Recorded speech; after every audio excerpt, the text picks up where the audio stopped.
At least 8 people are dead and 10 others wounded following 2 Russian strikes on the Ukrainian city of Kharkiv on Saturday, regional officials said. Ukraine's national police said the attack was launched by drones, while regional officials said Russian forces used missiles and bombs. Kharkiv's mayor said residential areas were hit, including high-rise buildings and a gas station. The first strike occurred just after midnight, according to news reports, while a second took place later in the afternoon. This local resident said the explosion woke her up. The fuel station was on fire, she said, adding, "They yelled at me, 'Get out.' I stood there and stared. Only later I walked out.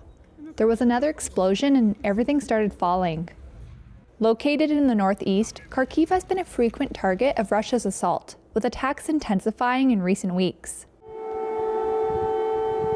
Air raid alerts could be heard across the capital Kyiv and remained in effect for Kharkiv and most of the country following the strikes.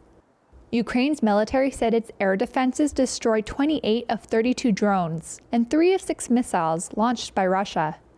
It follows deadly strikes on Friday in the southern city of Zaporizhia. Local officials said Russia fired 2 missiles, then 40 minutes later fired another 3 as first responders and journalists were on the scene. 2 journalists covering the aftermath of the strikes were among those wounded in the city, which is near the front line in the war with Russian forces. In the east, Ukrainian forces on Saturday said they are still in control of the town of Chasiv Yar. Russia's RIA news agency released a report earlier, citing Russian forces as saying they had entered the suburbs of the town. Ukraine's military said the report was untrue. Russian forces are inching forward in eastern Ukraine after capturing Advika in February. Kyiv's soldiers are trying to dig in, facing long-term shortages of artillery shells with U.S. aid stuck in Congress.